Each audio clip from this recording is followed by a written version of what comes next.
Okay, Assalamualaikum warahmatullahi. Apa khabar semua? InsyaAllah dalam video kali ini kita akan bincang berkenaan dengan tajuk yang sangat penting, iaitu break even point. Okey, tajuk ini penting untuk mereka yang baru bermula ataupun yang dah lama bermula tapi hilang arah. So tajuk ni penting untuk kita mengira berapakah minimum sale yang kita perlu buat untuk pastikan kita tidak rugi. Okey, sebelum tu kita pergi kepada ni outcome untuk tajuk ini. Basically ada 6 lah, 6 learning outcome. So by the end of this session, all of us should be able to define the concept of the even point. Apakah definition, apakah takrifan kepada break even point, ataupun dalam bahasa Melayunya titik pulang modal. Yang kedua, explain the importance of break-even analysis in business decision making. Apakah kepentingan mengetahui, apakah kepentingan menganalisa break-even dalam membuat keputusan dalam bisnes lah. Yang ketiga, identify the component involved in break-even calculation. Macam mana kita nak calculate break-even menggunakan formula, dan apakah komponen-komponen yang perlu ada dalam pengiraan break-even point. Yang seterusnya adalah interpret the break-even graph correctly. So break-even ni dia ada graph dia, okay? Dan kita kena pandai lah macam mana nak interpret graph break-even. Different business, okay? Business yang berbeza, dia punya graph dia rupanya sedikit berbeza. Tapi kalau kita faham dia punya konsep dia, insyaAllah mudah untuk kita apply dalam mana-mana jenis bisnes lah. Seterusnya calculate the break-even points using the appropriate formula. So kita akan introduce formula break-even. So yang penting sekali adalah kemahiran kita untuk mengira break-even point bagi apa-apa jenis bisnes lah. Okay. Dan yang last sekali adalah break-even analysis lah. Apply break-even analysis to simple business scenarios. So the ultimate objective untuk kita punya topik kali ini adalah untuk pastikan yang kita pandai lah mengira break-even untuk apa-apa jenis bisnes. So bila kita nak mulakan apa-apa sahaja jenis bisnes, so kita kena tahu apakah break-even yang perlu kita target supaya kita tak loss lah dalam kita punya perjalanan bisnes kita. Okay, so kita pergi ke part yang pertama, iaitu definition dan juga dia punya kepentingan lah. Apakah takrifan bagi break even, dan apakah kepentingan mengetahui tentang break even. So dari segi definition ni saya ambil daripada Investopedia lah. Of course lah,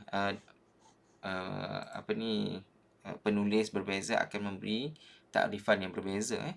Tapi kalau kita nak mudah, kita rujuk kepada Investopedia lah. Ini website ataupun platform yang biasa menjadi rujukan lah untuk para pelabur. Break even point ni dia punya takrifan dia, the level of output at which the cost of production equal revenue. Iaitu level ataupun aras di mana kita punya pengeluaran adalah at which the cost of production equals revenue. Bila mana level di mana kita punya cost, kita punya cost ni apa dalam bahasa Melayu? Cost lah kan? Kita punya cost untuk menghasilkan sesuatu produk ataupun servis sama dengan kita punya pendapatan. So itu dia punya definition secara umum lah. Level di mana kita punya revenue ataupun pendapatan kita sama dengan kos yang kita keluarkan untuk menghasilkan suatu produk ataupun sesuatu servis. Okey, so kalau kita nak kira lebih objektif lah kita punya definition. Break even point ni is a point where total revenue sama dengan total cost. Maksudnya jumlah pendapatan yang kita dapat sama dengan jumlah kos yang kita keluarkan untuk suatu bisnes lah. Okay, so pada level break even ni, dia punya kita punya bisnes tidak membuat sebarang profit dan juga tidak mengalami sebarang kerugian. Okey, secara teorinya lah So bila mana kita dah capai break even point, maksudnya kita dah cover kita punya cost, tapi pada masa yang sama kita belum menjana sebarang profit. Okey, so itu dia punya definition lah. Point di mana tidak berlaku kerugian dan juga tidak dapat lagi menjana keuntungan. Kenapa penting? Kenapa penting kita sebagai usahawan mengetahui tentang break even? Okey, ini persoalan.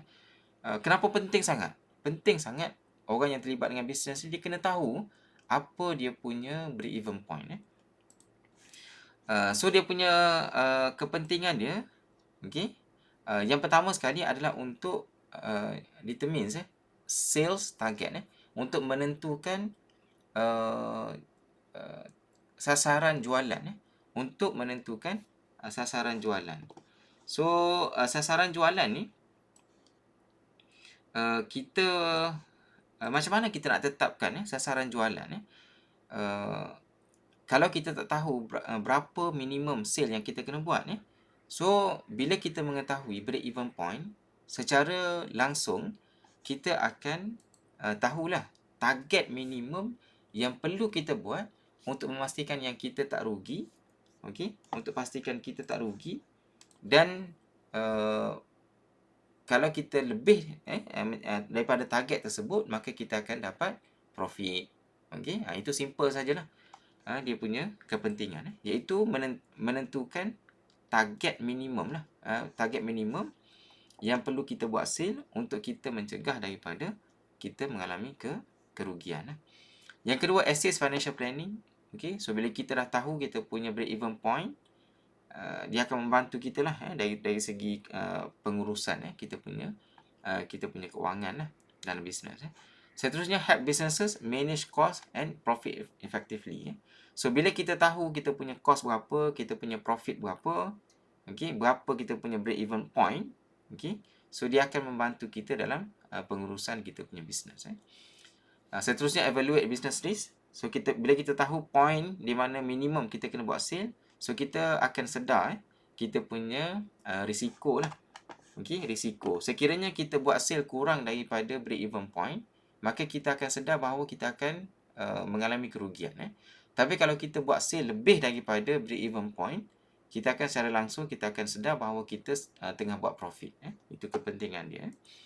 Kemudian shows the safety level of business operation. Bila kita tahu berapa minimum sale yang kita kena buat, so kita tahulah berapa safety level kita. Berapa minimum yang kita kena buat sale yang minimum yang kita perlu jual supaya kita berada dalam level yang selamat. Kemudian help pricing decision lah. Kita membantu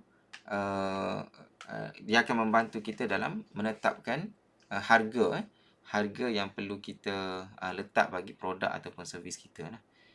Okey, so itu bahagian pertama.